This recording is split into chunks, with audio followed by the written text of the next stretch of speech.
It's mid-April. It's mid-lockdown. And I wonder whether you're getting as tired of being stuck at home as millions of others. Now, if I was to say Brexit, you might say to me, but that's all done. It's all over. Boris Johnson won a thumping great big majority. And at 11 o'clock on the 31st of January, there were 100,000 people there in Parliament Square. Big celebration. And we're out. We're free. Isn't it wonderful? Well, sort of. What happened on the 31st of January was a very major historic moment. But the devil is in the detail. And we are still part of the single market, part of the customs union. We don't have to negotiate, what our trade deal is or is not. And here's the key to this. And yeah, I know, coronavirus, this crisis seems way, way more important because we're concerned about our friends, our families, our loved ones, ourselves even. Economically, there is a huge amount of angst out there in the country, and maybe the prospect of 1 million small businesses packing up within the next few weeks. So I know in some ways Brexit is not at the top of your minds, but let me just tell you over the course of the next few minutes why it needs to be. Now, I am still leader of the Brexit Party. Yes, that's right. It still exists, and I'll tell you why it exists. Because in the past, we have had Conservative governments making a whole series of promises to us and then letting us down like a cheap pair of braces. I mean, how many times did Mrs. May say, Brexit means Brexit? And there is now enormous pressure coming upon the UK government for us not to be cleanly out of all of the institutions by the end of this year. Indeed, overnight, we have the boss of the IMF in Washington saying that there needs to be an extension. This would be further disruption at this time. I mean, what the hell it's got to do with them? I've no idea. But then again, they've effectively become a branch office of the European Commission over the course of the last few years. So I want to talk today about why Brexit matters economically, and perhaps in some ways matters more right now than it's meant at any point. And I'm very pleased to be joined today by two of my former colleagues from the European Parliament, both Brexit Party MEPs, both businessmen. Yes, you heard it, people that have actually done a job before coming into politics. I know that doesn't really exist much in the Labour and Conservative parties, but it certainly does with us.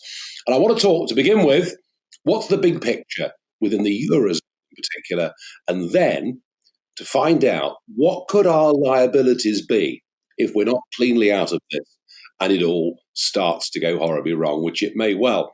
So I'm going to begin by talking to Ben Habib. Ben, I've read some of your articles. I've read one today on the Telegraph online. You are talking about the big picture of the Eurozone, and in particular Italy and the problems that it's having. Ben, welcome to this broadcast. Ben, Right. tell me what your fears are for the Eurozone.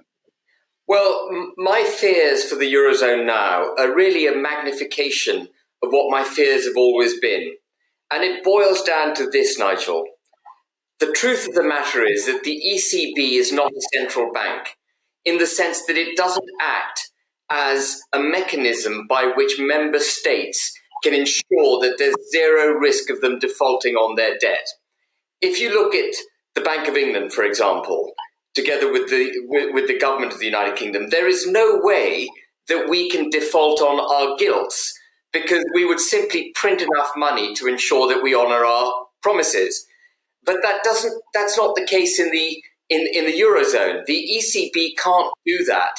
And so what that means practically now is that whilst Italy, Greece, Spain and Portugal have to do a lot of stimulus to buoy their economies to get through this economic lockdown that's been caused by the coronavirus, they can't rely on the ECB to bail them out. And in effect, their debt levels are going to go from very high levels. I think Italy is at about 135% government debt to GDP ratio. Greece is at 180%. Spain is similarly well over 100. And in fact, France as well, Nigel, is in the crosshairs of this problem with a debt to GDP ratio of 100%. And as these debt levels rise, they can't count on the ECB's support to bail them out, which means that you're going to have a massive economic catastrophe in the Eurozone. Just to make it clear to people, we're talking about the European Central Bank based in Frankfurt. And what you're saying is it is not an ultimate guarantor. It isn't. It can't act in the same way that the Bank of England can act for the British government, or the Federal Reserve can act for the US government, or indeed the Bank of Japan can act for the Japanese government. And Japan is worth having a quick look at. You know, it's got a debt to GDP ratio of 240%, which is absolutely whopping.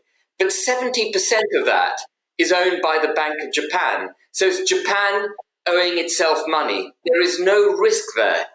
There's no risk for anyone who owns Japanese government bonds because it knows that the Bank of Japan will bail them out. But there's huge risk in the ECB because it doesn't represent Italy. It doesn't represent Spain. It represents 19 member state countries, and it doesn't look after their interests in the same way that the Bank of Japan, Bank of England, or Fed does for its countries. There's an alternative here, of course, and that would be that the countries in the north, and I'm talking about Germany, the Netherlands, countries like that, the countries in the north could, of course, just give lots of money to countries in the south that are struggling. They could, and that is the stark choice that they've now got. But I'd be absolutely staggered if the German people or the Dutch people, who are prudent by nature, would underwrite what they see and have expressed in the past as being the profligacy of the Southern Rim countries.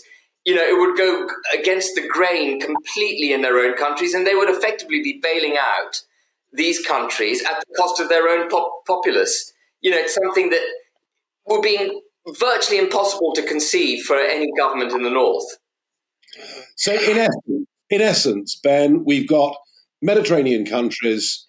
Italy is the one to talk about, really, with a population of over 60 million, that are perhaps in danger of literally going bust. Is that what we're saying? That is literally what we're talking about. It nearly happened to Greece in 2012, and we're going to have Greece multiplied by a magnitude of at least 10 when it comes to Italy.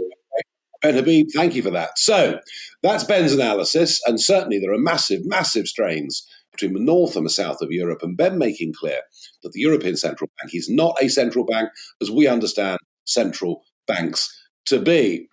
But of course, we're not in the Eurozone. Thank goodness. Thank goodness we didn't listen to Ken Clarke and Tony Blair and Michael Heseltine and all of them. We're not in the Eurozone. We're left the European Union. We've got a few bits of trade policy to sort out. Why does it... I mean, of course, we don't want to see terrible hardship in the Mediterranean. But why the hell should it matter to us? Well, to answer that very, very important political question, I'm joined by City analyst and former Brexit Party MEP, Jake Pugh. Jake, tell us, nothing to do with us. We shouldn't worry, should we? Hello, Nigel. Thanks. You've hit the nail on the head as ever. So basically, as you said, Boris said we'll get Brexit done by the end of January 2020. Then we'll enter the negotiation period, and then it's all done and we're out. But in fact, our exposure to the Eurozone, which you and Ben have just walked through, continues for another decade at least after the trade deal and Brexit is truly done. And that continues through our shareholding in the European Investment Bank. So the UK, as part of its accession when it joined the European community back in 1973, it ponied up the best part of €3.5 billion in 1973 as part of our membership. And that bank's lent a load of money, and effectively we don't get our money back, that $3.5 billion, for another 12 years. But worse than that, the profit that bank has made, which we're entitled to as one of the shareholders, we're leaving that behind. So that's £7 billion of UK taxpayers' money. But the real problem is if the Eurozone, perhaps I should say when the Eurozone goes pop anytime in the next few years, we're still on the hook for those loans because the guarantees for those loans come from the member states, Nigel, And the terms of that guarantee is something called joint and several. So effectively, if one of the members goes bust, everybody's on the hook. And what does that mean in financial terms, potentially? Well, the size of the loan book, at any point in the next 12 years, we can be called for over 30 billion euros. That's called callable capital. So when we signed up to be a member of the EIB, we put up 3.5 billion, but we said, we're in for another 30 at any time you call us. So any time in the next 12 years, the EIB can say, we need that money. So we're callable for 30 billion at any point under the terms of the withdrawal agreement. But then going beyond that, if any of the loans that the EIB have made, they go bust, then we're on the hook because the liability is joint and several. But I'm sure that our Chancellor, Rishi Sunak, has got all this under control. Well, as you know, it's a sad story in a way, but it was actually the day of the Saturday sitting of Parliament. And if you remember, all the transport was up the spout. And I actually travelled in with Rishi on the tube, and I introduced myself to him. Very affable, very charming. And he sort of said, what's it like being an MEP? So we had a bit of a chat. And he said, what have you been working on? So I started talking about the exposure of the UK through the EIB and the 7 billion of taxpayers' money we're leaving behind. And of course, he was number 2 at the Treasury at the time. And he looked at me and he said, sorry, what's that about? So, and I think, as you said a couple last week on your Facebook Live, Nigel, that, he's not necessarily going to know everything that's going on. But why aren't the Treasury officials, why aren't the civil servants making him aware of that sort of liability? Because they never wanted us to leave and they want us to extend, Jake. Well, that's the reason why I'm pretty clear about it. All right, well, listen, that's a very good summation from both of you. So look, folks, we have still got work to do. If the Brexit Party hadn't been formed a year ago, we wouldn't even have left on the 31st of January. Our job now is to be like an insurance policy, like fire insurance on the house.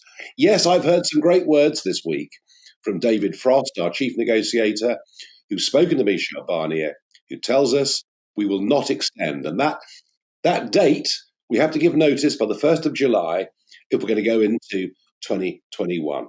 But remember, Mrs. May told us Brexit means Brexit. We're leaving on March the 29th. She told us 108 times we were leaving on March the 29th, 2019, and we didn't. So look, what we're going to do, I'm going to get a series of guests on of the same caliber that I've had today to talk about why getting a clean break from this European Union matters so much. Do you know what? They can have our 7 billion sitting on the table at the EIB as long as we get out of any future liabilities. So I'm going to keep this series going. I know we're in a big crisis. To quote Boris, and thank goodness he's better, we're in a national emergency. But actually, being free to make our own trade deals, to choose our own path in the world after this crisis will probably be more important than it's ever been at any point in modern history. If you want to follow these developments, you want to be kept up to speed, then please share these videos, share this information with your friends, log on to the Brexit Party website, give us your email, and we'll make sure you find out every time we've got information to impart.